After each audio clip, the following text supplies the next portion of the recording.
Okay, we'll just start with our session. Hello, everyone. Greetings of the day. Dear authors and invited guests, welcome to Technical Session 2E. Myself, Prashi, and this session will be moderated by me. On behalf of Global Knowledge Research Foundation and GR Scholastics, it is my great pleasure to welcome you to the 11th International Conference on Information and Communication Technology for Intelligent Systems, ICTIS 2026, Bangkok, Thailand. The 11th edition of this conference is being organized in a hybrid mode.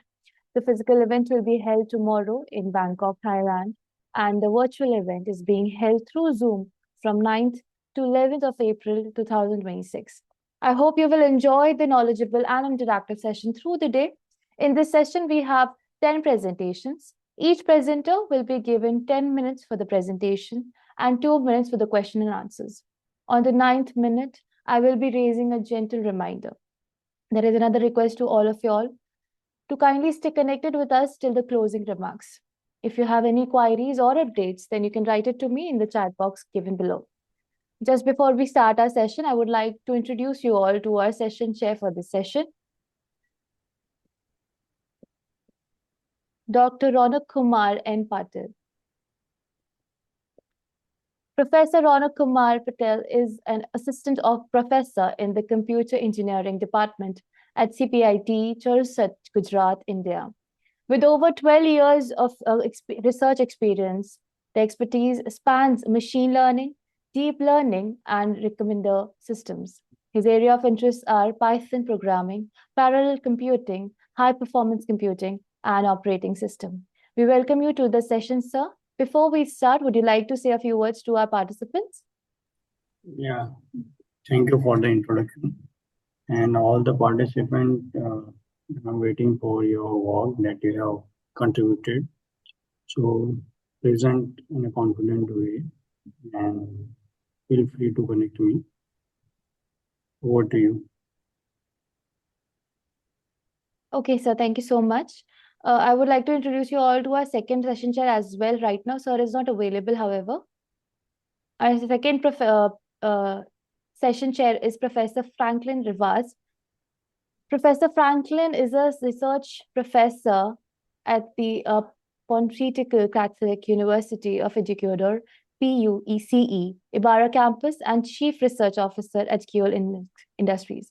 With over 27 years of experience, he specializes in artificial learning, control engineering, and digital transformation. His research spans AI applications in public health and sustainable development, focusing on innovative data-driven solutions for complex global challenges. Now, I would like to start along with our first presenter for this session.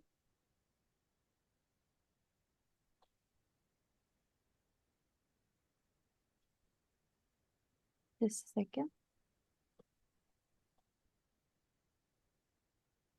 Our first presenter is Ms. Ranjita Kumari Dash, presenting a paper on the title, A Comparative Behavioral Analysis, False Positive, Optimized Ensemble, Prediction of Cervical Cancer. Ma'am, I request you to kindly take over with your presentation, please.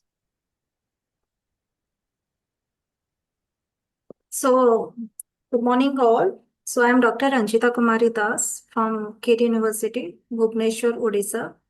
So, today with my co-authors, on behalf of all, I am going to present our paper.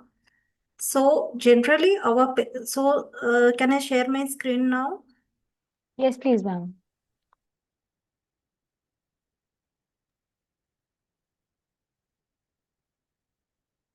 So, is it visible? Yes, ma'am, the screen is visible. You may start. Okay. So here I am going to discuss about, this is a kind of, not exactly review paper, but here what we have compared some behavioral analysis regarding the prediction of cervical cancer. So cervical cancer, as we all know, generally it is found in women.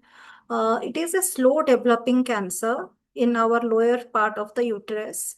And the best part is this cancer is highly treatable if it is identified in an early stage. So generally these days we are having vaccines for it also. So it is given to girls from year 9 and 10 in European countries, it is a compulsory one. So here, generally, as we know, if any disease, if it is just detected earlier, it will be having a lot of scope here. We can improvise it and all. And what the generally your foreign track, what the generally the report says. So whenever we are going for the So whenever we are going for generally identification of these kind of disease, when we will compare worldwide statistics, generally these kind of our cancer and all these are basically found in our developing countries. You can find more challenges in African countries, in our Southeast Asia countries. So here the cervical cancer is having more, it is found more because as we are saying, these are the developing countries, the medical facilities may not be, earliest diagnosis may not happen. So here we have taken that challenge and we have taken some data sets and all. So let's go through it. So here, as you can see, this is the global burden of cervical cancer. So in this case, if you will see new cases, there are in the x-axis, it represents the number of cases and deaths, and in the y-axis, it represents the data of the entire world. So here we can say new cases and all. The red signifies your number of deaths which is occurring. So this problem statement is a very, we can say, this is a actually the early diagnosis, maybe early diagnosis is very, very important. So now, so what are the limitations and research gap in this case? So here, what we have done, we have taken some machine learning, automated machine learning algorithms for detecting the clinical and behavioral approach. Generally, whenever we are taking any real world data set, we are having your class imbalance is there. So generally what happens, the minority class or the cancer case, it is underrepresented, which leads to your biased predictions, high false negatives. False negatives in this case means what? We are not able to diagnose it means properly. So here, what we are doing in this case, we are just detecting, we are just deriving our way how we can exactly just say it. We can improve the accuracy. We have taken here the ROC curve analysis also to show. So generally, the next objective of the study, is here we want to develop where a learning framework where the false positive rates can be identified properly, the class imbalance and dataset variability. This also we want to improve. Then we are comparing various performance analysis of heterogeneous datasets, clinical and behavioral in both ways. Then we are comparing their performance. Then we are analyzing the effectiveness.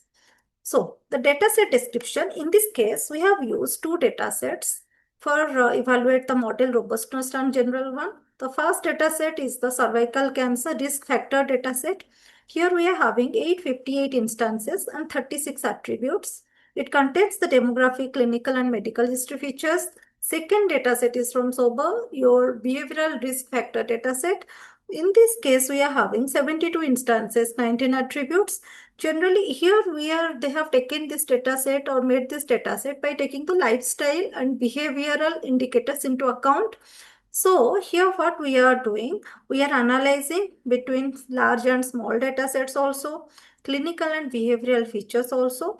So in this case, we can analyze the performance stability under different data conditions. So the first methodology, here what we are going to do, in this case, as you can see in the block diagram, in the flow chart, the cancer risk factor dataset, which is having 858 instances, and cervical cancer behavioral risk, where it is having 72 instances. First, we are doing the data pre-processing. In the data pre-processing, we are handling the missing values. Feature selection we are doing to reduce the redundancy. If any redundancy there, it is removed. SMART is applied to address class imbalance. SMART is a statistical technique. So where your severe class imbalance is there, this statistical technique is used to balance. Then model training, we have used logistic regression here. which is the baseline interpretable model. We have taken random forest into account, SVM, naive-Bayes, KNN, these are also used. Then in ensemble techniques are our OR-based combination, soft voting, stacking, so these kind of things. Then for threshold optimization and metrics, here what we are doing in this case, the default classification threshold, which is 0.5, it is not optimal for imbalanced medical data. So here we have taken the ROC based threshold tuning. So here it is to increase the sensitivity and to reduce the false negatives. So evaluation metrics, what are the evaluation metrics we are using? The precision. Precision stands for your positive predictions, how much correctly it is getting identified. Recall or sensitivity, it means that whether you are able to detect the actual cancer cases or not. Specificity, how we are controlling the false positives. F1 score. F1 score is generally our precision and recall, what we have discussed. It is a balance between them. So ROC curve we are using for our overall model performance. Now, so the model performance comparison, in this case, we have taken, as you can see in the table, the first table stands for the first data set. Second one stands for the sober. So if what we can see in this case, so what is how the sensitivity, how the specificity, these are there. These are the various data, these are the various algorithms used. Then here it is your ROC, AUC and specificity analysis. So here, as we can see, the random forest, it is giving much better performance or strong performance across the data sets. Logistic regression, generally here in the ROC curve for smaller data set, logistic regression also plays a greater role. Ensemble model we are using here so that they can maintain a stable and balanced specificity. But in this case, naive-Bayes, as it is a very good machine learning algorithm, so here it achieves a great high sensitivity, but here it is having some excessive false positive rate, which is not at all advisable. Then again, so from this one, what we are seeing that your performance varies generally based on dataset size, feature distribution. So not a single algorithm, it is giving you much higher result if you compare all the aspects. So here, this is our sensitivity and specificity, which we have done using our ROC curve and all. So generally, increasing sensitivity means what? Here we can detect the cancer cases in a much earlier one. Again, but in this case, what will happen? Here the increase in the false positive cases also it can improve. But so here, these two things we need to balance. So here random forest, it provides a very good approach. Then here the conclusion, in this case, the proposed framework generally as here we are going to deal with detection of false positive, we want to reduce. So here I think we have achieved, it is shown in the result section. So threshold tuning significantly reduces the false negatives. Again, balanced evaluation as we have approached the SMART and all. So here we are kind of using a balanced evaluation. So multiple metrics are required and all. So result demonstrates improved reliability for real world clinical decision. And as our rule says, here we have only taken 2 data sets. So if we can, we will take more and more data sets and we will try to see how those other data sets also means works for this one. Then it will be our future work. Okay. Then we want to apply some other algorithms also here, and we want to have a now we are working with some medical professionals also, how we can use AI and all so that it can be detected much earlier with more accuracy and all. So this is all about this. Then conclusion and future scope. So here we can add those medical imaging data. You can take some images, then genomic information also you can do. Here we are planning to use these AI techniques like SAP and LIME for better interpretability. So again, we want to take the real world clinical data, because whatever the data sets we are taking from Capable and all, sometimes these are highly balanced data sets and all. So if we'll have access to the real world data set and all, then we will be love to do this. So thank you for your time and support. Any queries? Thank you so much for your presentation, ma'am. Dr. Ronak Kumar, sir, do we have any questions for her? Yes. So, what amount of data that you have used for this experiment? Sir, your voice is not audible clearly. What amount of data have you used for this experiment? What amount of data have you used for this experiment? So, sir, here is our basically our description of our data set. If you have seen this one, this is the data set description in this case. Here we have used two data sets. First one is the cervical cancer one, 858 instances, 36 attributes. This is directly taken from Kaggle. And the next one is this is the clinical data set.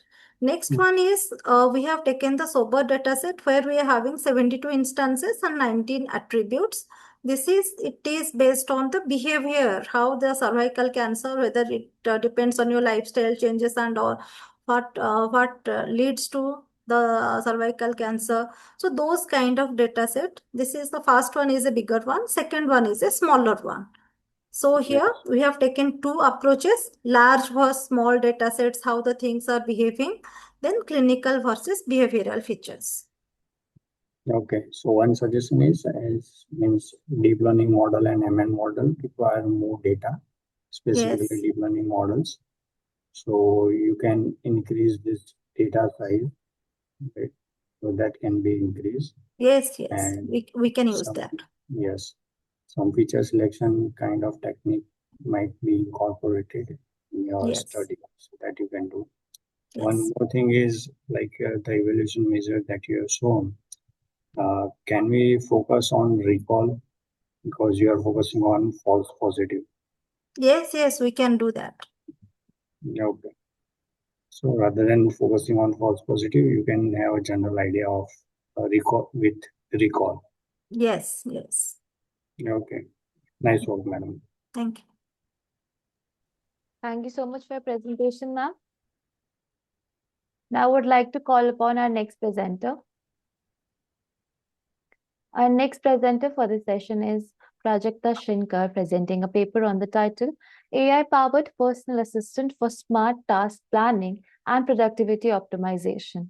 I request you to kindly take over with your presentation, please. Hello everyone, I hope I am audible. Yes, now you're audible.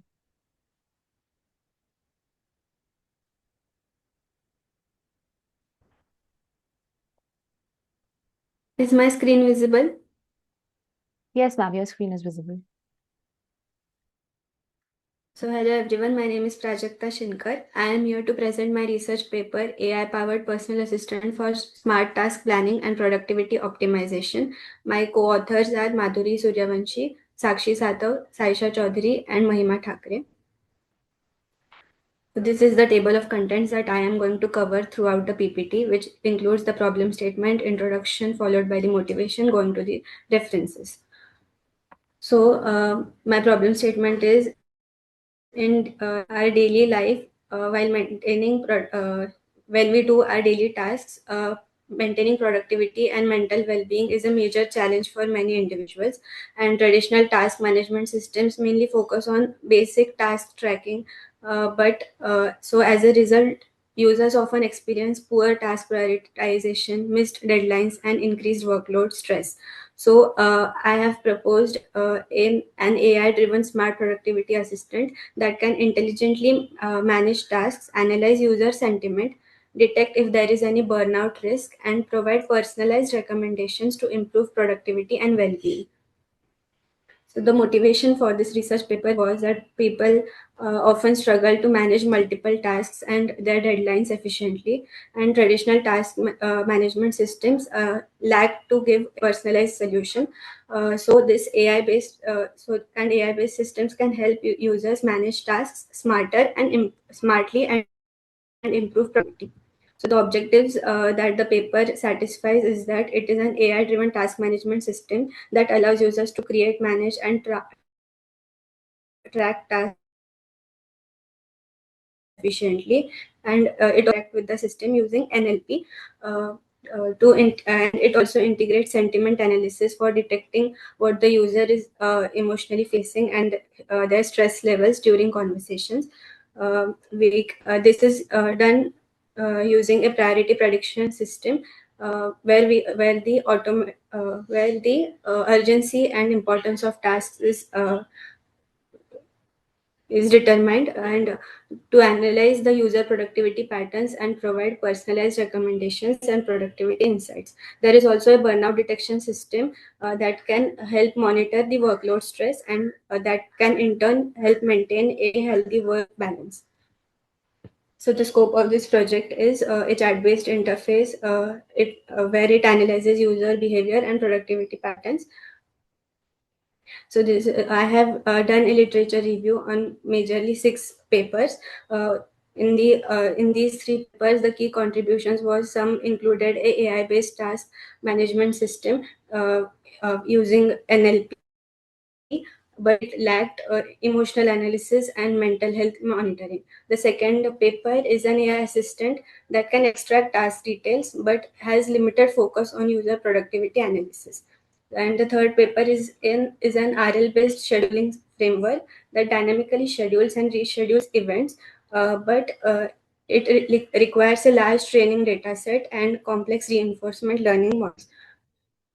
So these next 3 papers, in the 4th paper, there is a Pomodoro-based scheduling to improve focus and productivity. So Pomodoro is nothing but we can design our tasks throughout the day, where there are like we get a time constraint in we have to do that task and a timer along with it, but its limitation is that it lacks an intelligent AI-based recommendation and behavioral analysis.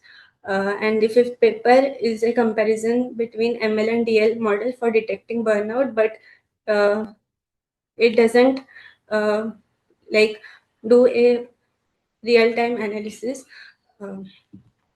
The common gaps and limitations that were found that the research includes a lack of integrated intelligent systems, limited personalization and user behavior analysis, dependence on static or predefined algorithms, and no advanced conversational AI interaction.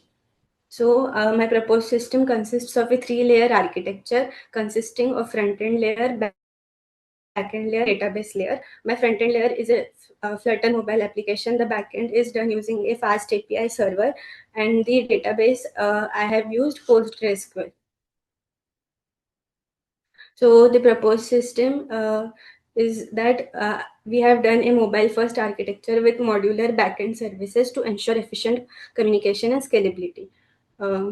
I have used the supporting tools as JWT for authentication, REST API communication, and SQL RCME ORM for database management. I have also used Gemini API for conversational AI integration. So the conversational task generation is done using a hybrid NLP pipeline that uses simple NLU and Gemini LLM. So for complex queries, Gemini LLM is used, but for structured simple queries, simple NLU is used. This also includes a adaptive scheduling engine where the tasks are ranked dynamically using deadline proximity, task importance, historical completion patterns, and a unique plan my day feature automatically assigns tasks of time blocks using the Pomodoro based scheduling. This also includes a burnout detection module where we can get the overdue task ratio, carryover frequency, workload clustering, and productivity streaks. This also includes a conflict detection and intelligent rescheduling model where the detection of task overlaps is done and priority congestion. If some tasks include the same priority at the same time and those tasks are overlapping, we get a suggested optimized rescheduling while preserving the user control. User can see how he can schedule the tasks again. and a gamification and motivation module where on completing tasks, the user's experience points are increased, a level progression is done, achievements and streaks are also there, and a productivity scoring which helps maintain the motivation and encourage consistent task completion. So this is the system architecture. The front end layer is the Flutter app where the screens and widgets is everything is there. Then it goes to the fast API backend where different ports are there. After that, it goes to the service layer and all the data is stored in the PostgreSQL database. And we also use the Gemini 2.5 Flash LLM for good responses, and the ML service then goes to the ML model, which has sentiment analyzer, priority classifier, and time estimator. So this is my these are the screenshots of my project. First is the dashboard, which shows how many tasks are there, along with it how many tasks are completed and how many are pending. Then this is a my tasks area where I can see all my tasks along with their priority, what is their date of completion, how many times the task has been rescheduled, and so on.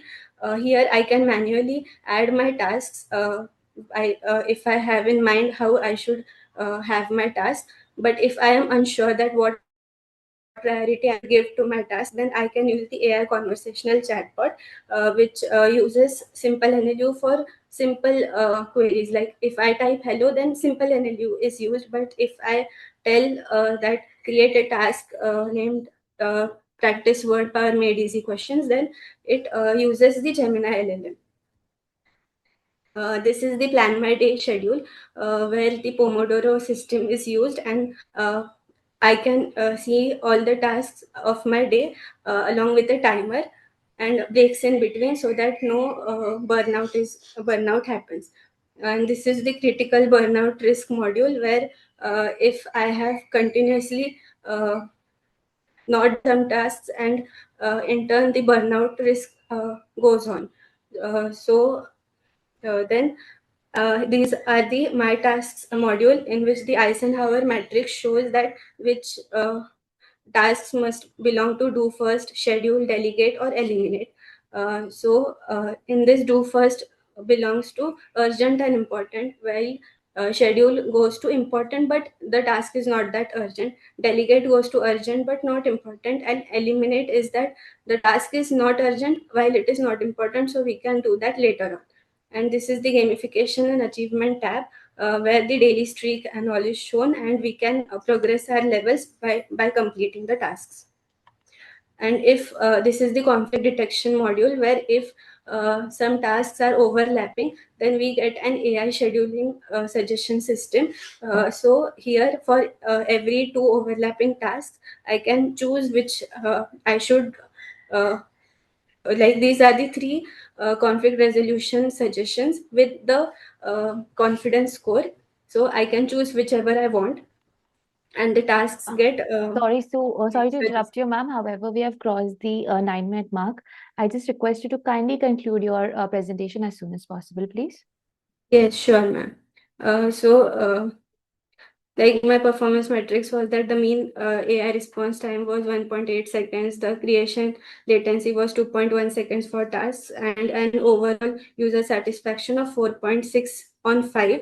And this system evaluation was done on like 40 users from my college only, between the age of 20 to 30 years old during 21 days. The conclusion is that we have implemented a natural language task creation using hybrid NLP pipeline with the help of Gemini LLM, and the system improves productivity, time management, and workload balance through intelligent assistance.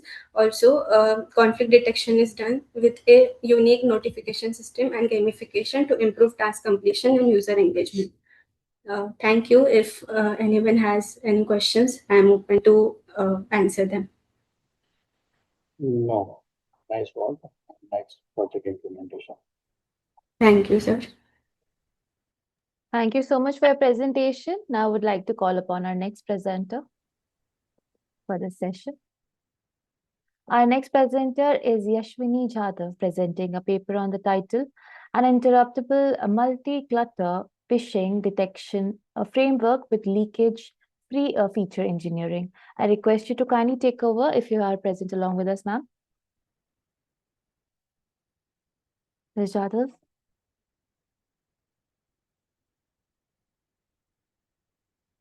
Do we have anybody on our behalf? Okay. So as we don't have our presenter right now, I'll call upon our next presenter for this session. Our next presenter is Yung Seok, presenting a paper on the title Development and Implementation of a Physical AI-Based Material Control System. So we request you to kindly take over with your presentation, please.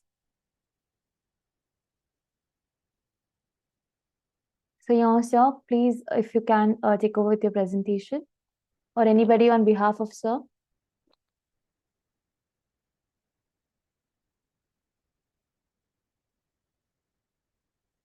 Okay, seems like we don't have both our presenters right now. So we'll call upon our next presenter. Our next presenter is C. Nitishwaran, presenting a paper on the title Dynamic Traffic Flow Prediction in Smart Cities Using Deep Learning. So I request you to kindly take over with your presentation, please.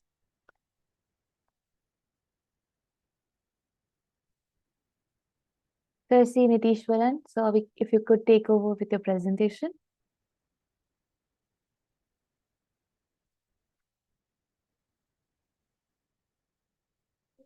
Or anybody else on his behalf? Okay. Yes, can you give me once again? For sure, sir.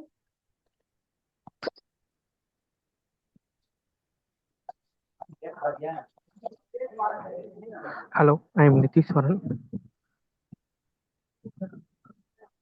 Can you hear me? Yes, sir, we can hear you now. Yes. I am Nitishwaran. I am the author of the paper Dynamic Traffic Flow Prediction and presenting on behalf of my whole group. Can you share? Yes, please. You can share your PPT.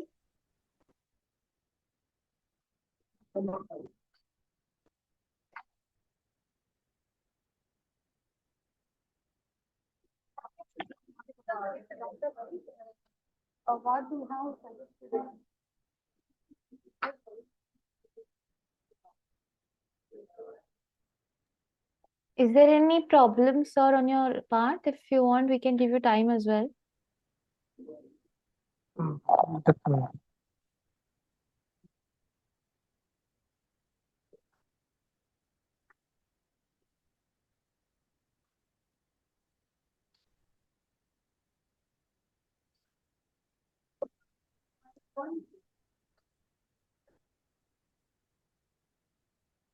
If you can't present the presentation, you can send it to me in the chat box. I will present on your behalf if there is any challenge. It's loading, it's taking time sometimes. Okay. If you think you are going to take a little more time than required right now, then we can take up our next presenter if that is comfortable for you.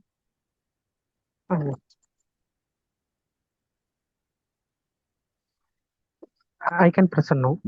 Okay, sir.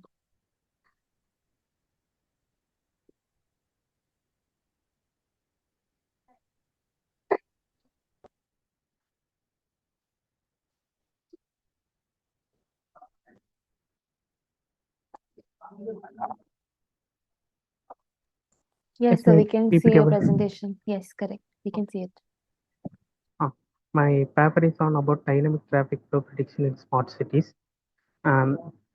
With the rapid increase in population, smart cities facing a heavy traffic flow. So to overcome this, we prepare a model which will predict traffic in next 5 to 10 minutes.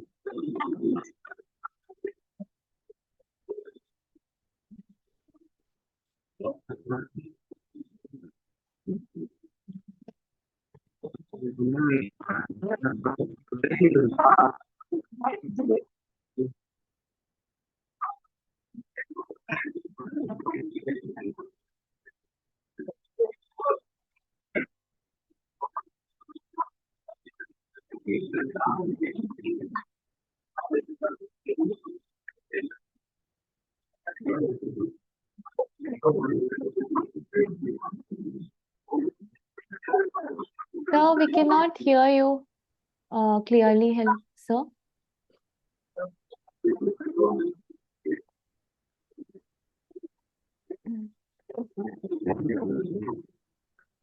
Sir Nitishwaran, we cannot hear you properly due to some network issue, I suppose.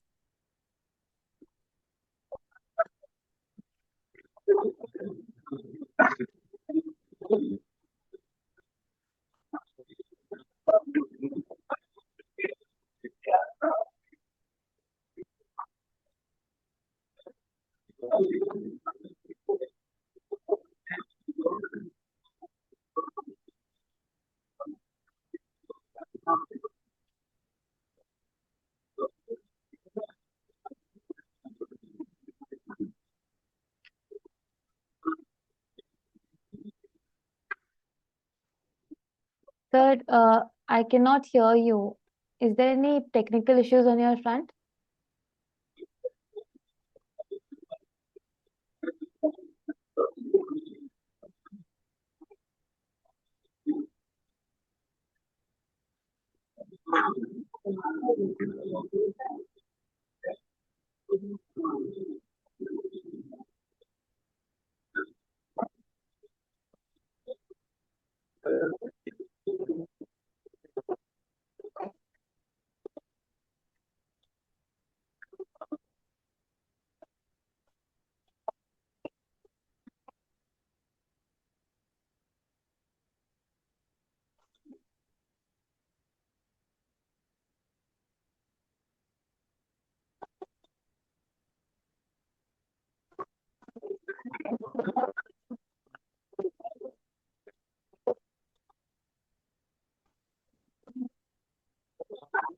Sir, if there is any technical glitch, we can take you afterwards because we cannot hear you right now.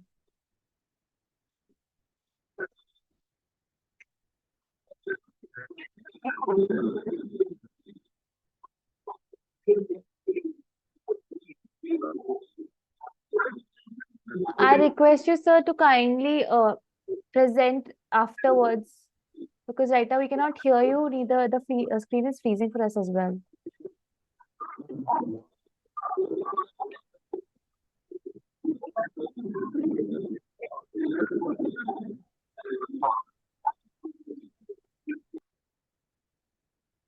Okay, so I would request our next presenter to present. Meanwhile, sir is fixing with his network issues.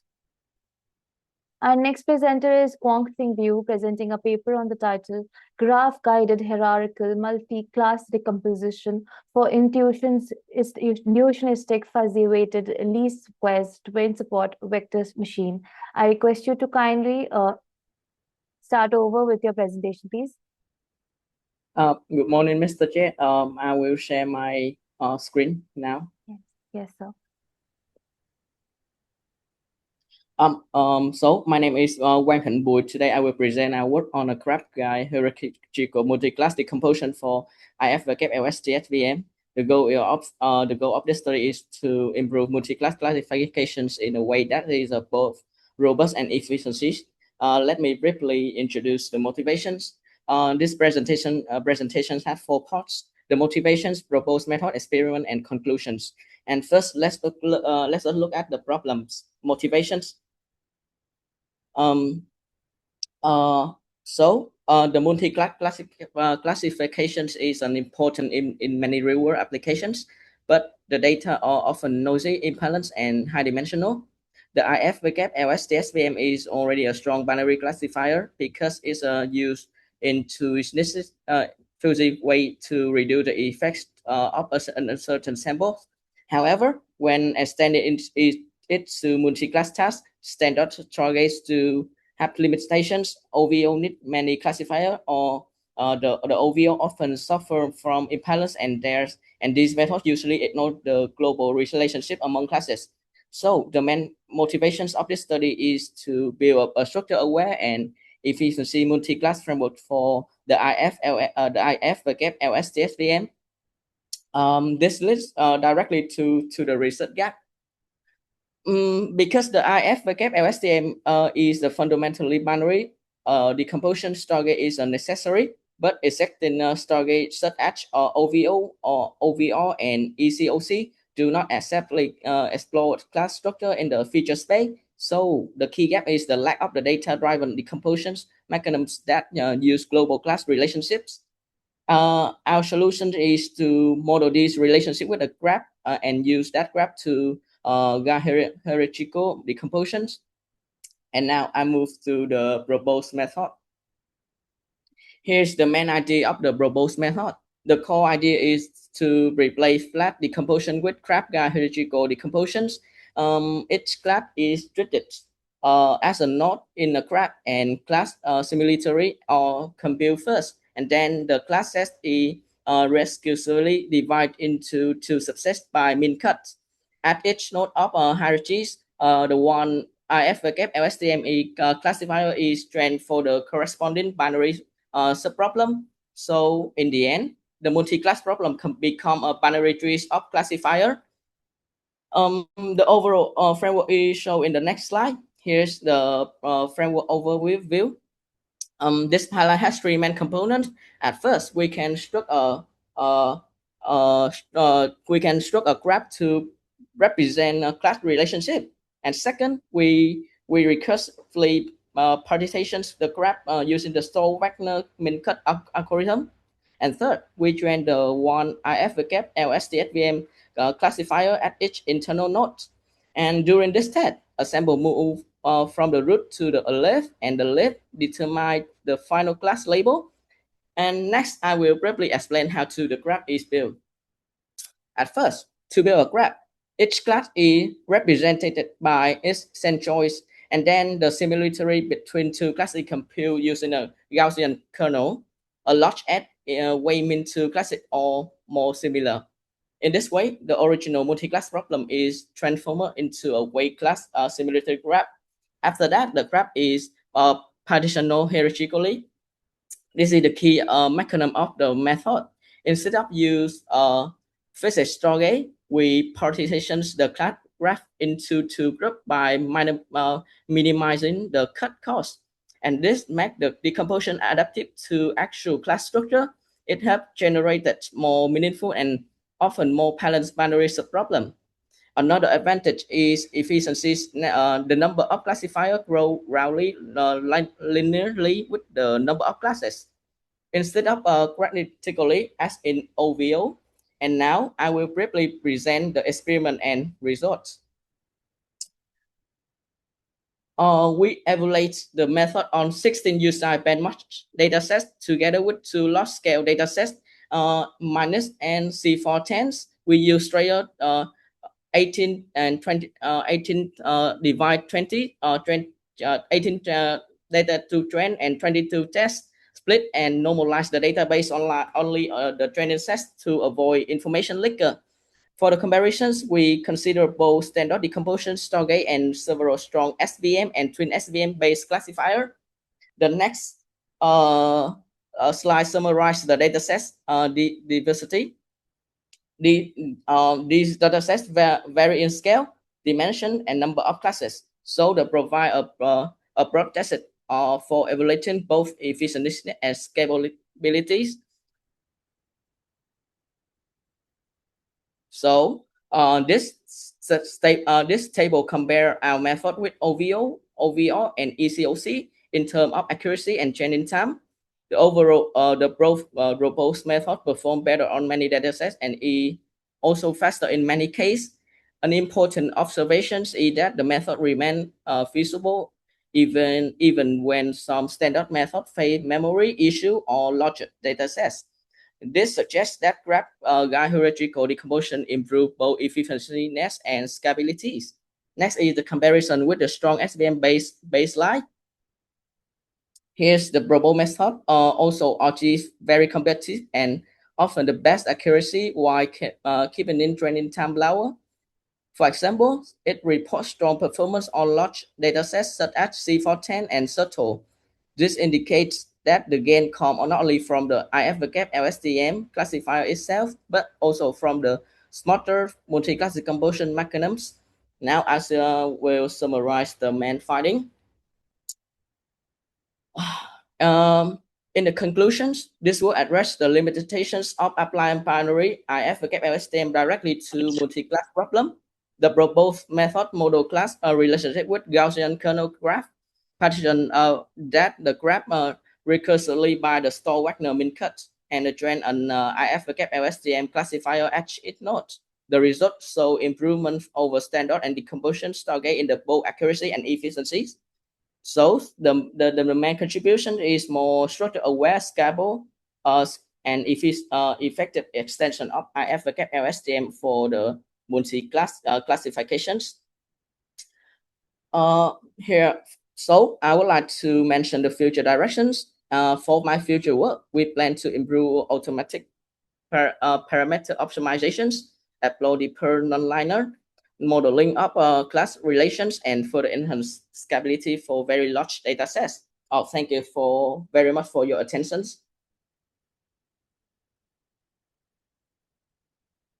Thank you so much, sir.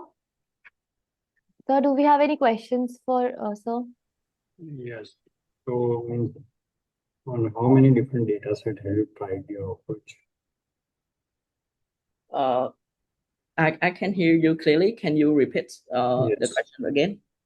So, on how much different data set have you checked your approach? We use 16 data sets from the UCI data from the UCI data sets. Okay, and have you faced any class imbalance kind of thing in that?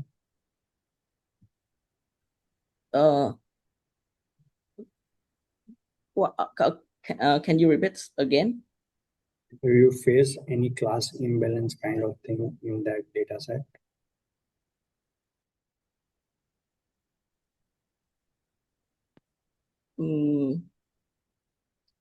Means in one class you have more sample, in another class you have small sample, such kind of thing?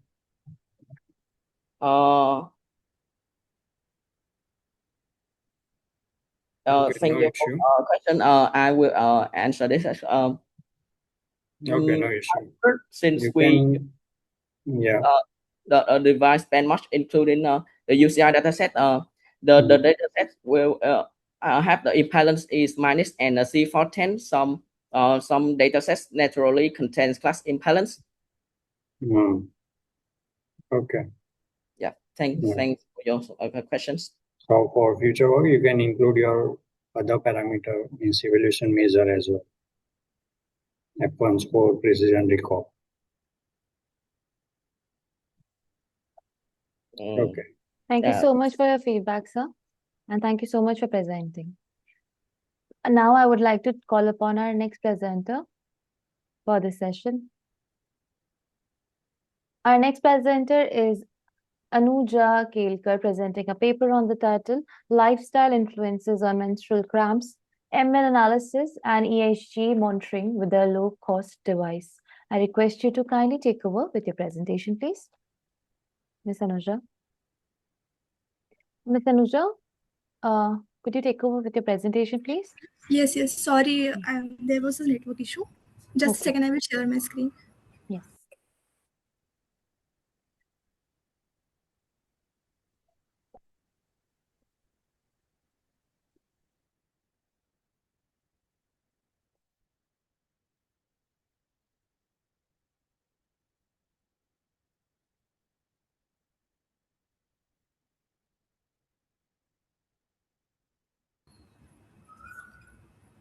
Is the screen visible? Yes, it is visible to us. Okay, thank you. So Hello everyone. I am Anuja K. Today I am presenting our work on lifestyle influences on menstrual cramps using machine learning and EHG monitoring. This work is carried out along with my co-authors from Cummins College of Engineering for Women, Pune. Let me begin with the motivation behind this work. Menstrual cramps are one of the most common health concerns, and their severity varies significantly across individuals. Many factors such as diet, hydration, sleep, and stress are believed to influence this pain. However, most existing studies rely on subjective reporting with limited or no objective physiological evidence. This creates a gap between what individuals experience and what can be scientifically measured. To bridge this gap, EHG allows us to monitor uterine electrical activity in a non invasive and real time manner. This leads us to the problem we are addressing. The key problem is that the exact impact of lifestyle changes on menstrual pain is not clearly established. So, in this project, we aim to develop a low cost EHG based monitoring system, combine physiological signals with lifestyle data, use machine learning to identify hidden patterns, and provide personalized insights. To achieve this, we designed the following methodology. Now I will explain our methodology in a structured manner. In first step, we began by collecting lifestyle and menstrual data using a Google Form survey across students. This included sleep quality, diet patterns, hydration levels, stress, and pain ratings. This step helped us understand individual lifestyle variations. In the second step, we designed a low-cost EHG acquisition system to capture uterine activity signals during menstruation. The focus was on making the system both affordable and accessible. In the third step, we recorded EHG signals from volunteers along with daily tracking of their pain levels. In the fourth step, based on initial observations, participants were guided to improve lifestyle factors such as hydration, sleep, and diet for approximately 2 months. After this period, we recorded EHG signals and compared them with baseline recordings. In the sixth step, finally, we analyzed which lifestyle factors had the most significant impact on the pain reduction. Now, let's look at each step. In data collection, we used a structured questionnaire approach. Participants provided pain ratings, lifestyle habits, and daily health data. All responses were automatically stored in spreadsheet format, making them easy to process and analyze. The next phase is machine learning. Data was cleaned and encoded, important features were selected, and class imbalance was handled using Smooth. We trained multiple models like Decision Tree, Random Forest, XGBoost, and LightGBM. We used F1 score for evaluation as it balances precision and recall. Additionally, we used SHAP analysis to identify which lifestyle factors contribute most to the pain. Now we will see the hardware part of our system. Our system consists of a BioAmp EXG pill for signal acquisition and amplification, ESP32 microcontroller, then gel electrodes, and PC connected through USB for data logging. Now let's understand how these signals were processed. The raw EHG signals contain noise such as motion artifacts, baseline drift, and external interference. To improve the quality of signal, we applied high-pass and low-pass filters to eliminate noise. This ensured that only relevant uterine activity signals were retained. After filtering, we performed feature extraction, where we derived time domain features representing signal intensity, variation, and contraction patterns. These features act as a bridge between raw signals and meaningful analysis.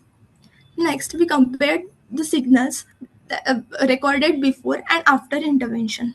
In this step, we analyzed and compared the processed signals. First, all features were normalized to ensure consistency across participants. Then, we assigned weights to each feature based on their relevance to pain intensity. Using this, we calculated a composite pain score for each recording. Finally, we compared pre-intervention score with the post-intervention scores. This allowed us to objectively measure the impact of lifestyle changes. The results showed a consistent reduction in pain levels. All participants showed improvement. The EHG-based pain index decreased. Each participant acted as their own control, which increases findings. To conclude, lifestyle factors significantly influence menstrual cramps. EHG, that is electrohysterography, provides objective physiological insights. Machine learning enables personalized combining biosignals, IoT, and ML for personalized healthcare solution. Thank you for your time and attention. I would be happy to take any questions.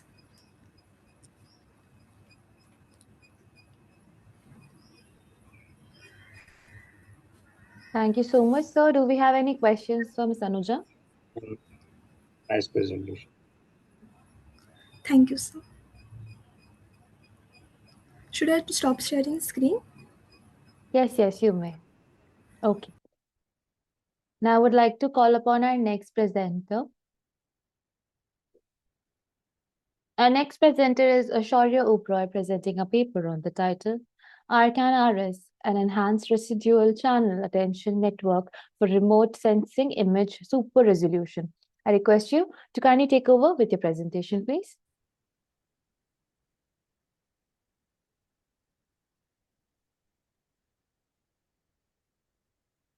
Sir Shaurya. Hi, yes, just sharing. Yes. Is my screen visible? Yes, sir, it is visible to us. Okay, let me start then. Good morning, good afternoon, everyone. My name is Shaurya Proy, and I'm presenting our paper titled RCAN-RS, an enhanced residual channel attention network for remote sensing image super resolution.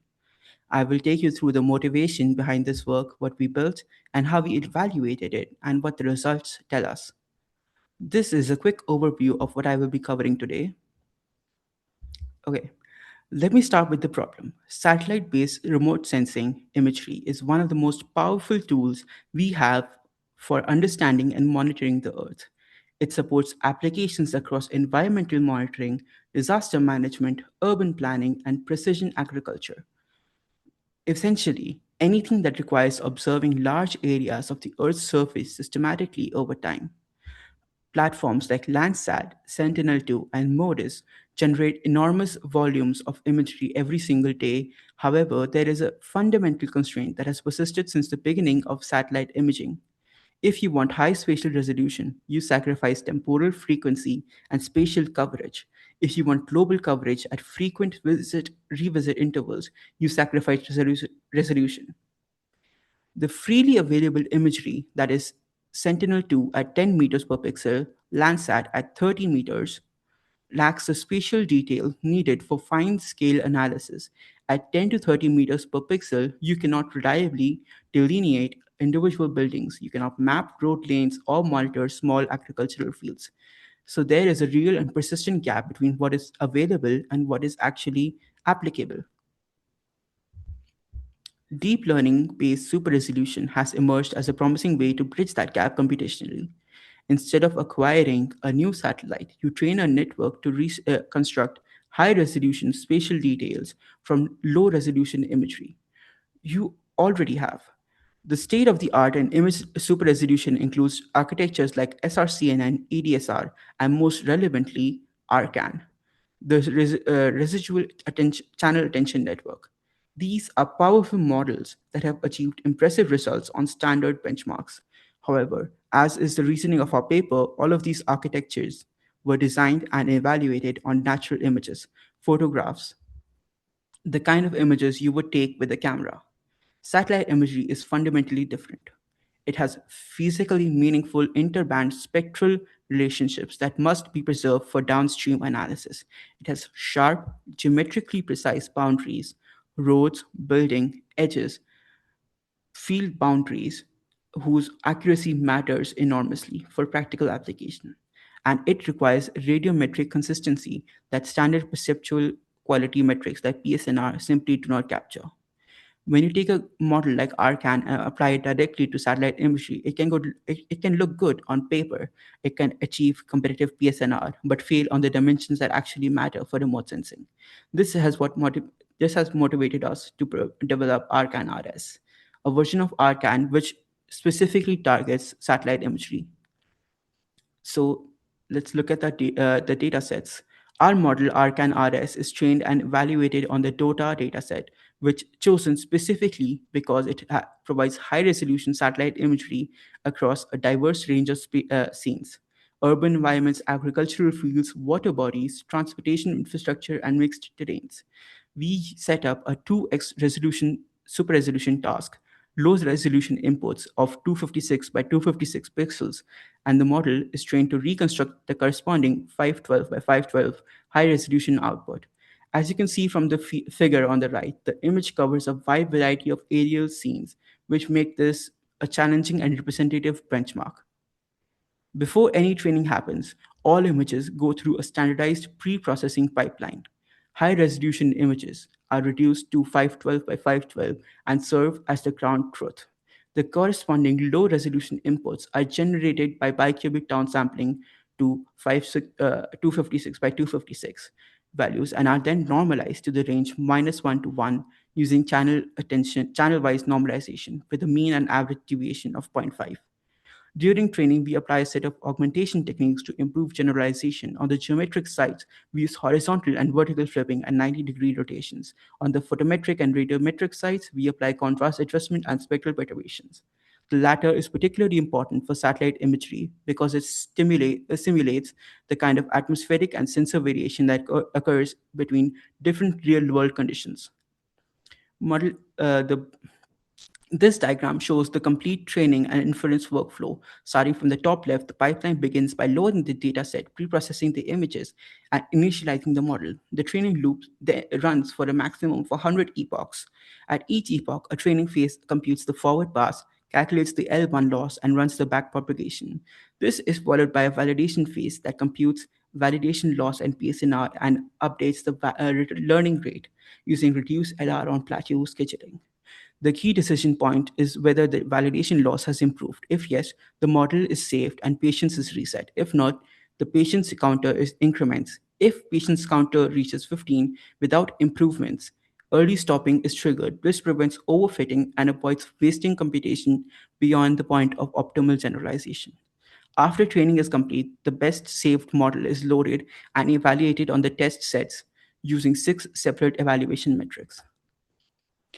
Architecture itself has 4 main stages. First, the initial feature extraction, a 3x3 convolutional layer, maps the 3-channel low-resolution input to 64-channel attention to feature channels. Critically, this output is stored as what we call the global residual reference. It will be added back at the end of the network. Second, the deep feature extraction stack, 10 residual channel attention blocks or RCAPs, each block containing 2 convolutional bottlenecks. Our enhanced dual pooling channel attention mechanism, a spectral attention model, and a local skip connection. Third, the edge enhancement module. This is a 3x3 convolution followed by RELU, placed immediately after the RCAP stack and before the upsampling stage. Its purpose is to explicitly reinforce the high frequency spatial gradient that corresponds to object boundaries, roads, buildings, field edges before the resolution is expanded.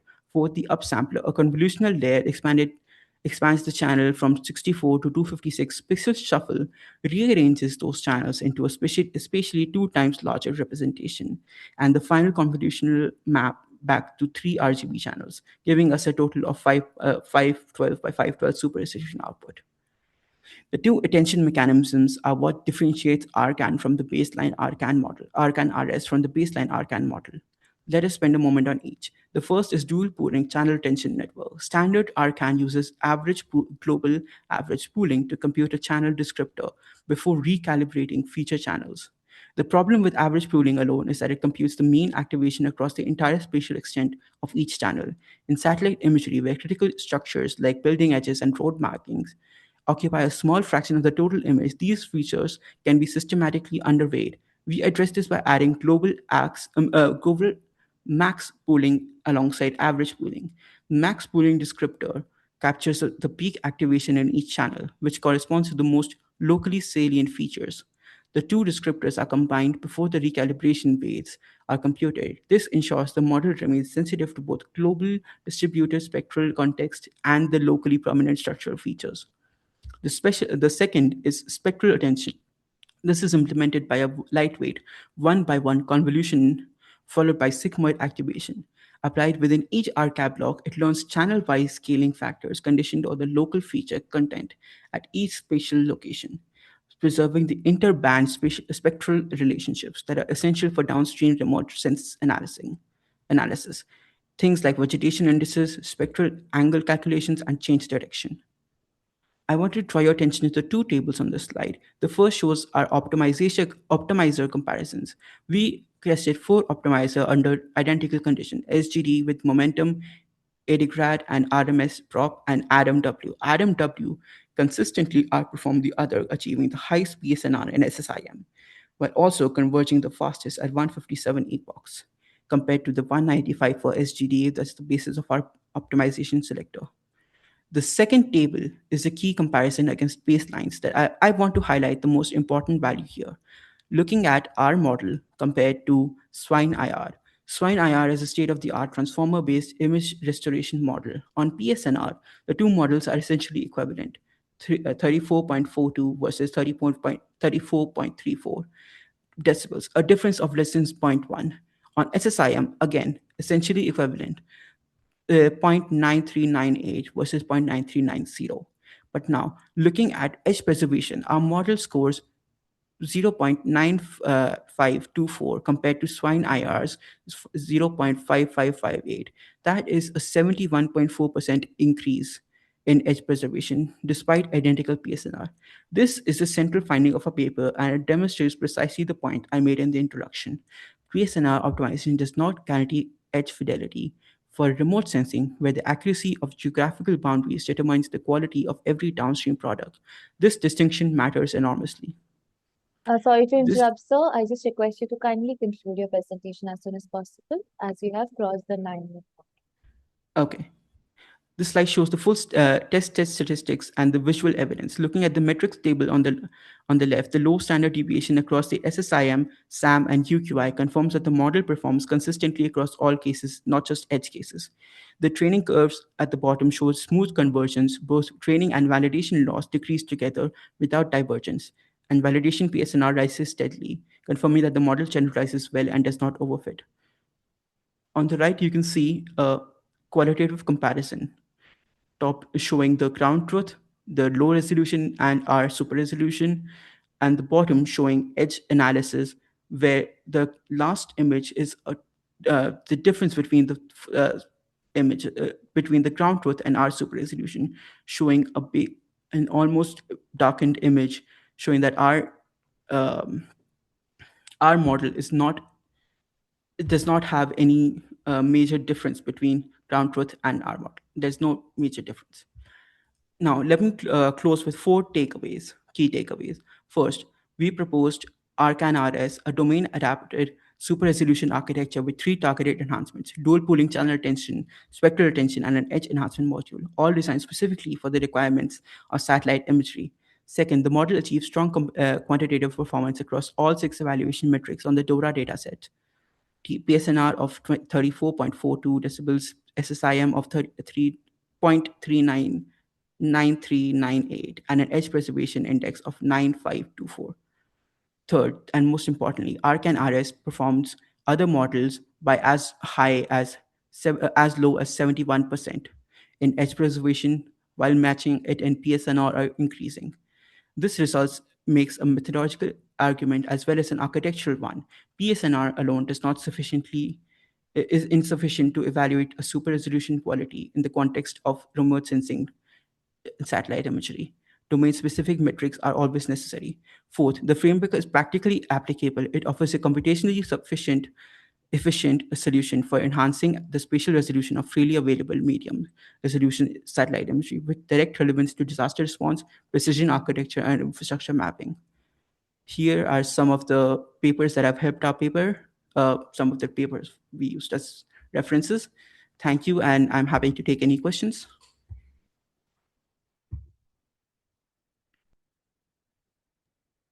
Thank you so much for your presentation. Dr. Patel, do we have any questions for us?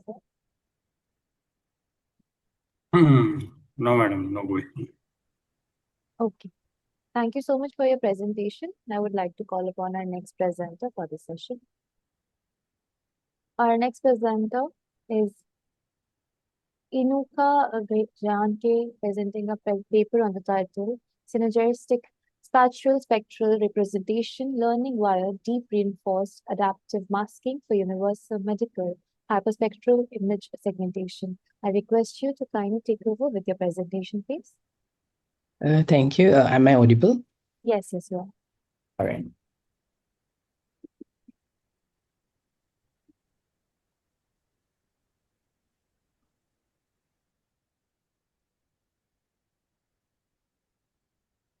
I hope you can see the screen. Yes, we can see the screen. Okay. So good evening, everyone. So we are gonna present our paper, Synergistic Spatiospectral Representation Learning via Deep Reinforced Adaptive Masking for Universal Medical Hyperspectral Image Segmentation, presented by Ms. Gagani Kulatilaka, Gunathan Puravi, Sad, and myself, Inuka, from the Informatic Institute of Technology, Sri Lanka. And so looking into medical imaging is essential for disease diagnosis and treatment planning, and DL enables automatic detection of tumors and abnormal tissues. So looking just than the medical imaging, in here we focus on hyperspectral imaging because it provides detailed biomedical information beyond just RGB images. And applying deep learning it still remains as a challenge since it has a high dimensionality, and this research proposes a novel framework, a proposed methodology to combine reinforcement learning and in-context learning to improve medical hyperspectral segmentation. So looking into MHI, MHI captures hundreds of narrow spectral bands instead of just only RGB channels, and each pixel contains a spectral signature that represents the biochemical composition of a tissue. And this all allows detection of subtle pathological changes invisible to a normal camera. And this imaging can help analyzing oxygenization levels, hemoglobin concentration, and tumor margins as well. The data represents as a hyperspectral hypercube with a spatial and spectral dimensions, which in 3D. So looking into the hypercube, the output of a hyperspectral imaging is a 3D data structure that is called hyperspectral hypercube, and it is represented as XY lambda, where X and Y are the usual spatial coordinators, and lambda represents the wavelength. Each pixel contains a full spectral fingerprint across hundreds of wavelengths, and this sort of enables a deep analysis of tissue properties and disease biomarkers. So as we talked in the point one, the 3D data structure, the high dimensionality creates a computational challenges for DL. So the research challenges we come across in the literature is medical hyperspectral data sets are extremely limited because labeling requires medical experts, and traditional TL doesn't the things that works with natural images doesn't quite work well with medical data, and hyperspectral data contains a large redundancy due to the hundreds of spectral bands. Random masking methods often ignore the important pathological regions as well. So these challenges limit the effectiveness and the efficiency of existing deep learning models in the previous research. So to overcome this issue, we propose a solution of RSS-ICL. The research proposes a reinforced spatio-spectral in-context learning. The framework combines reinforcement learning, masked image modeling, and in-context learning. So model learns adaptive masking strategies to focus on difficult and informative regions where these improve feature learning and reduce the dependency on large labeled data sets. So outcome is to create a universal segmentation model for hyperspectral medical images.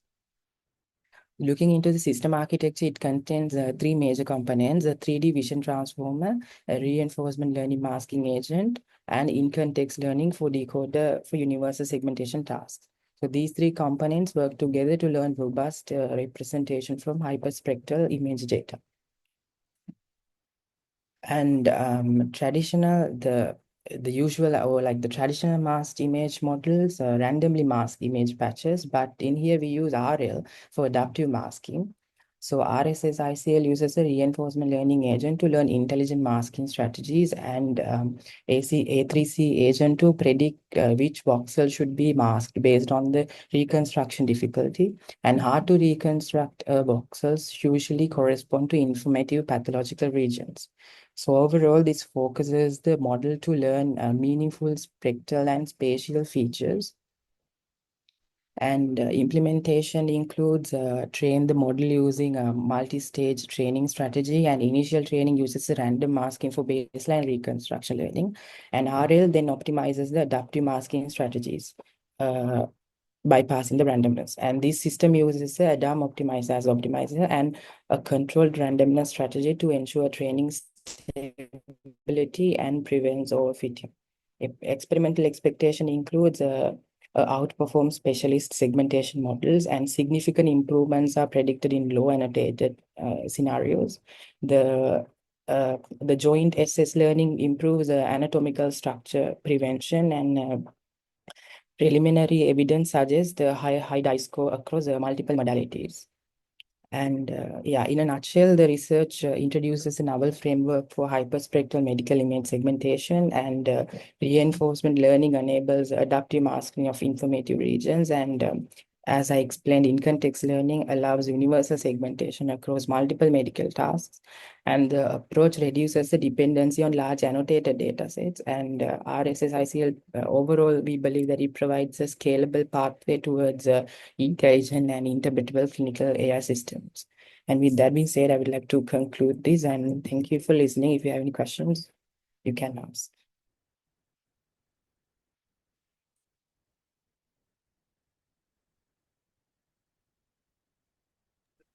So do we have any questions,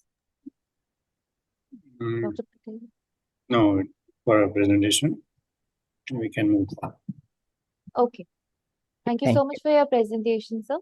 Now I Thank would you. like to call upon our next presenter for this session. He plays A, presenting a paper on the title Theory and Applications of Threshold and General Secret Sharing Schemes. I request you, if you are available along with us, to kindly take over the presentation, please.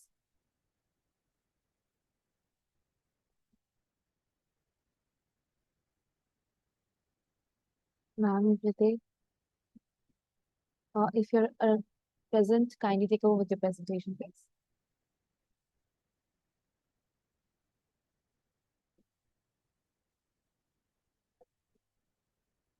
Okay. So, as we don't have ma'am present right now along with us, I would call upon our next presenter.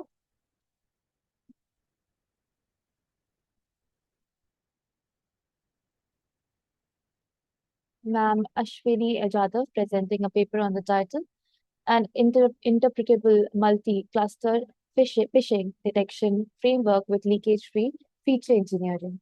I request you, ma'am, to kindly take over with your presentation, please. Yeah, sure, ma'am. Good afternoon. Yeah, I just give me just a second. I will share my screen. Okay, ma'am.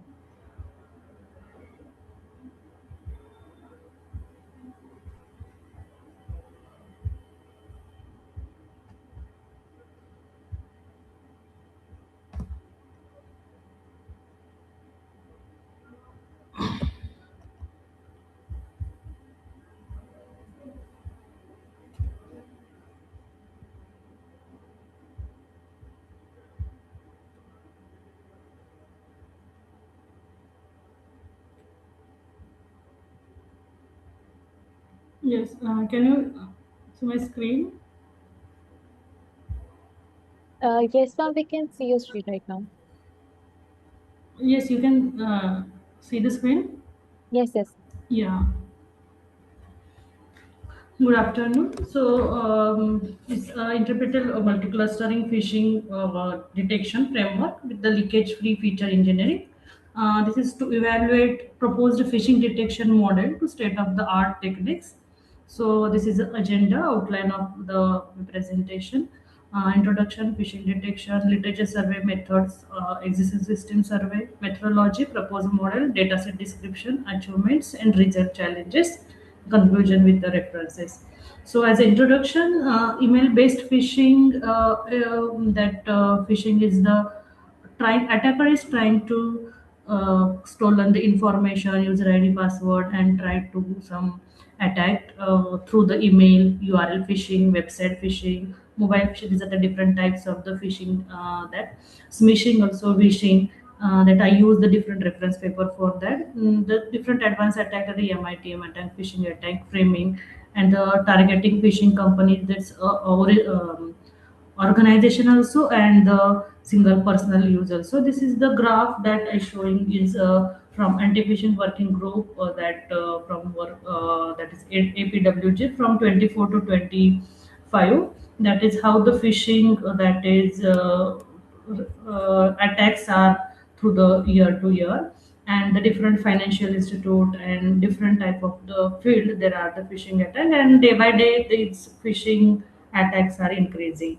So evaluation of the phishing detection and the research going on from 2000 to 2006, the how the detection system work, or how the that prevention system work, that is some before 2000 to 2008. It is a rule based system which are based on blacklist, heuristic algorithm, and the signature based algorithm. Then second, that is heuristic. Then 2000 to 8, that it increased the heuristic algorithm as an NP hard problem, and there are the browser extension, browser security. Then it is increasing some in firewall also. That is a domain reputation, sandboxing. Before the click, it will be checked, and the site isolation, like that. After that, the era of the machine learning algorithm with the data set, SVM, random forest, and the random forest is the best algorithm that calculated the machine learning different criteria. Hello. Yes. Yes. Can you make it full screen? Okay. Okay, sir. Is it okay, sir? Now? Yes, sir. Yes. Yeah. So after that, the in the AI driven, that hybrid phishing detection are the used to 22 to 23 assemble model. That is it required as a black box testing, machine learning. It required an explainable AI, and some paper introduced the explainable AI also.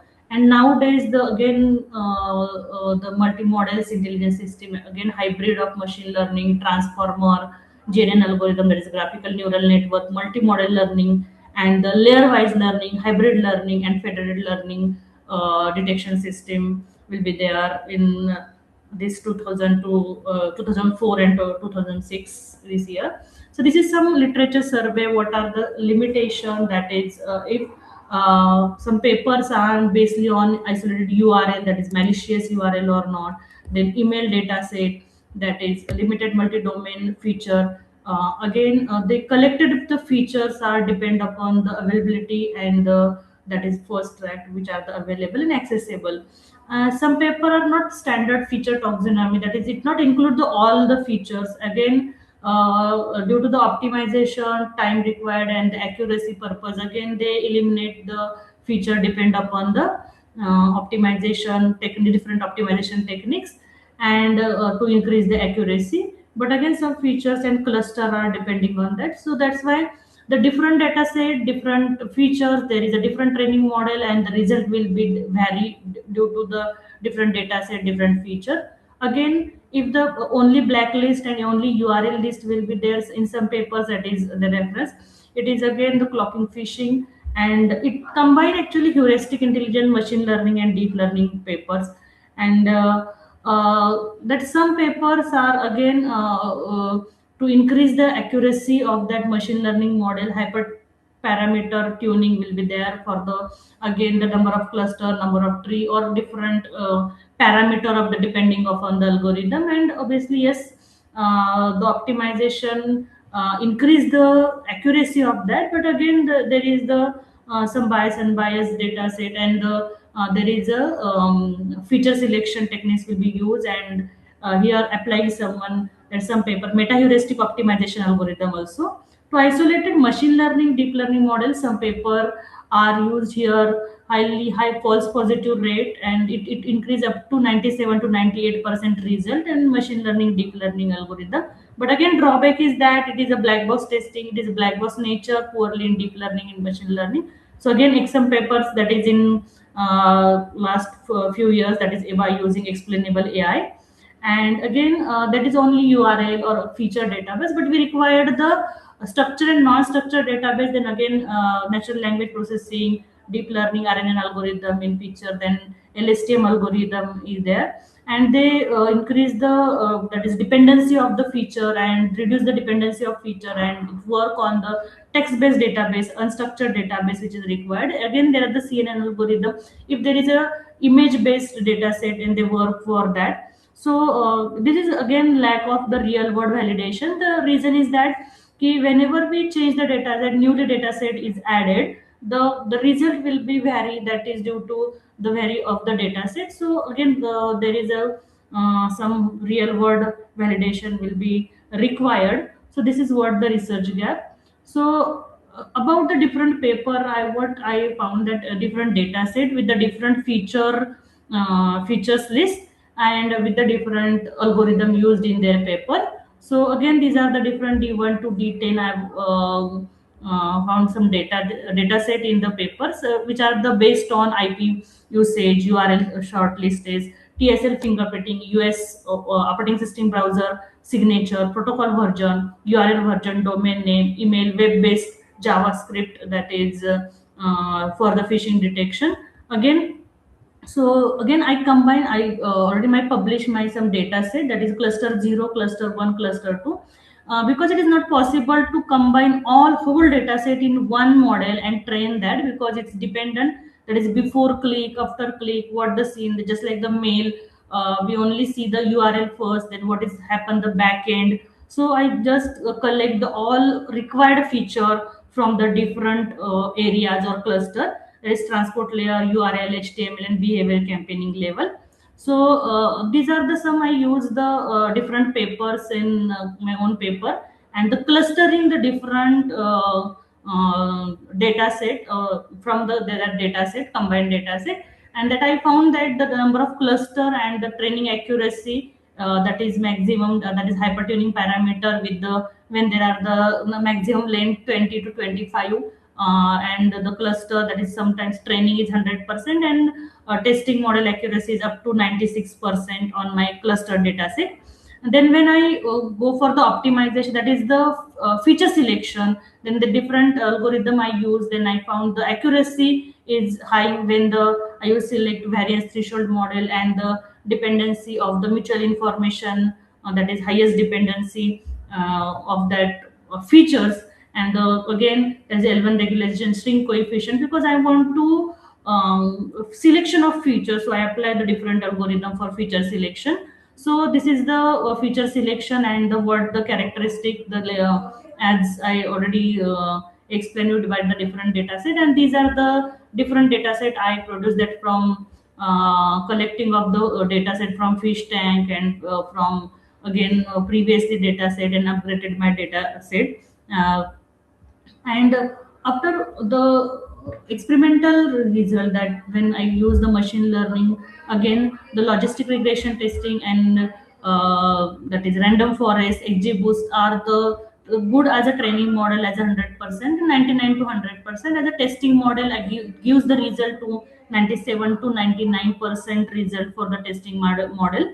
And when I combine that same in deep learning also, then again that is LSTM and hybrid model, that is CNN LSTM gives me high accuracy, again the testing and training model. So again I use the hybrid model for my proposed architecture for that. And when I check the import feature importance in different data set, as the data set varies with the different features, so I found some commonly feature importance at the multiple data set heat map. This is about the data set 1 to data set 9, and some data set are the text based data set. These are the that is feature based data set. So I found the accuracy some important feature, like the highest again feature list, there is URL similarity index, Sorry to disturb you, ma'am. Yeah, However, we have crossed the 9-minute mark. yeah, So I yes, just just request you to kindly conclude as soon as possible, 1 minute. please. Yeah. Yes. So this is what my cluster framework and the result on my cluster data set. So this is a grouping of how I selected the feature, how it is importance and why that. So I found the 20 groups, and that every 20 groups the importance of the features, and that's how I select the feature for that. I collectively 700 plus features list I collected for this experimental design, and again I that is divided into three cluster that I already explained, and for that I use the feature selection optimization method for this my mathematical model for this, and this is the accuracy after that is I use the hyper selection, that is cluster based selection, feature selection, and I use the different cluster 50 that is feature count, and I got the testing as an up to 90%. That is how I improvement that after my feature selection algorithm for that accuracy. And these are the different that when I use the transformer LSTM algorithm, that accuracy is increased up to 98% when I separately run the data set, and the memory utilization and all that. That is main is leakage free. When what happen if my data set feature are missing, and if 10% 20% feature are missing in my data set, so when there is up to 30% transformer gives me a good result again for if the data feature are missing also. And this is the what the my work, and the conclusion is that that is my feature selection data set is a cluster based feature selection data set with when I use the multi-layer optimization, and it gives the up to 99% result, and it is a inter-class separation, also intra-class separation as a different cluster. So again, among that, when I use the algorithm deep learning, transformer LSTM, that is BRT, again, I transformer and LSTM architecture provide the superior experience. And again, experiment also work for the that 0% to 50% if the feature are missing, if the unseen data set or the new data set. So again, these are the reference paper I used. So thank you for the time. Any question? Detail and depth analysis you have done. Just your, so I can't hear you actually. Yeah. Are you able to hear me now? Yeah. Yes, sir. Yes, sir. Now. Yeah. So in-depth analysis you have done, and very good result, and that thing you have showed, and very good work, man. Okay. Thank you, sir. Thank you. Thank you so much for your feedback, sir. Thank you so much for your presentation, ma'am. Thank I would you. like to call upon our next presenter.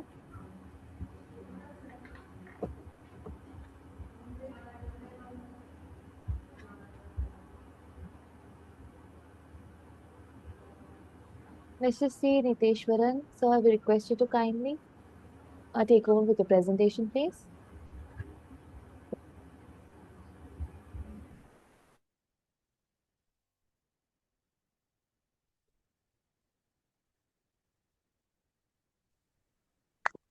Hello.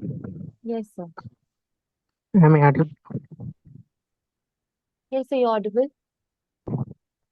Can I share the PPT? Yes, sir. Yes, sir.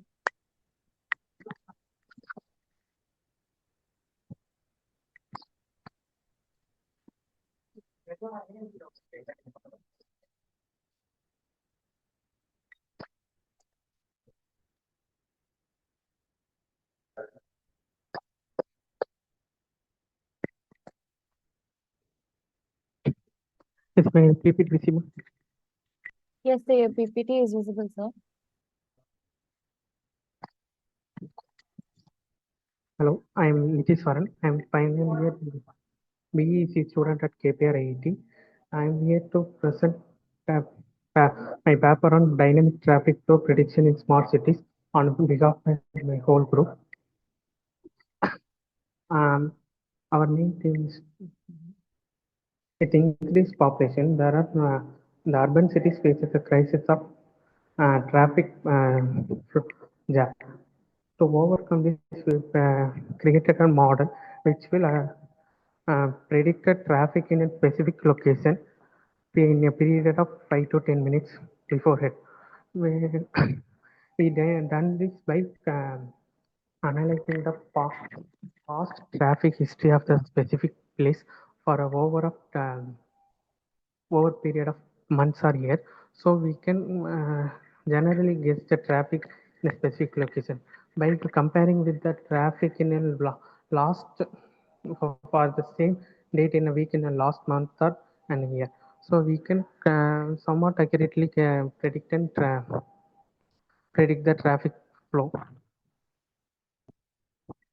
There are many paper related to this topic, but there are some paper which fall shortly in some things. So to overcome this, we proposed a model of LSTM in this process, and drift flow. We done it by real-time adaptation of dynamic traffic with vehicle-to-vehicle communication and vehicle-to-infrastructure communication. Drift hour, it's federated spatio-temporal intelligence. We use this model to track the speed of a vehicle, so we can somewhat guess when will the vehicle to be enter a specific traffic zone. So we can predict the traffic in a specific area. In the architecture, we collect data of vehicles from using camera and GPS in the device, and we can provide that data to the data center and run our model, which we train using uh, drift and LSTM model. So we can predict the traffic. Here's the system architecture for our paper. In the methodology, we acquire data like traffic, local traffic feature and process is using LSTM temporal differences and federated aggregation and prediction dismissal using real-time alerts and route drift-aware federated learning. We use this to predict the speed flow and direction of the vehicle which will travel or pass a signal which will cause traffic. With our model, we have reduced the communication overhead by 33% and MAE improved significantly, accurate precedence with lower latency. In future, we are thinking of including natural factors like weather to predict the traffic more accurately and apply reinforcement learning for adaptive control. Thank you. Is there any question? Thank you so much, sir. Dr. Patel, do we have any questions for sir? No. Okay. Thank you so much for your presentations. Now, with this, we come to the end of our session. I sincerely thank all our authors for their excellent presentations and contribution in this session, and all our participants for being a part of this international conference. I hope this session was informative enough. We, on behalf of this international conference, thank you during this 11th version of our conference and all the previous 10 versions of this conference. We will be happy to have you on the 12th version in 2027. All the presenters will be getting their digital certificates through email within 2 working days. The publication will be live within 7 to 8 months. Kindly cooperate with the team of ICTIS 2026. I would also like to thank our session chair, Dr. Rohan Kumar Patel. Sir, any last words before we conclude our session? Thank you, madam. And this is just a beginning of your research. Hope you have presented in this prestigious conference. It is 2026, and do participate in further conferences as well from this ICTIS and other prestigious conference. You will get more exposure of research. So this is my word. Keep researching. Thank you. Thank you so much for your last thoughts, sir. This is a token of appreciation to our chair on the behalf of Team ICTIS 2026 and Global Knowledge Research Foundation and partners. Thank you for your Thank valuable you. presence, sir. And now I just request all of you all to kindly switch on to your cameras so that we could have a quick snapshot for this virtual conference we just attended. Requesting all to kindly switch on to your cameras, please. All presenters and participants, I request you to kindly switch on to your cameras.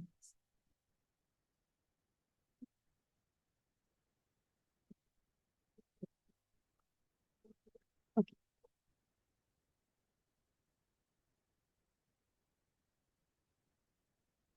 Thank you so much for being this part of this session. Stay safe, take care. Thank you so much.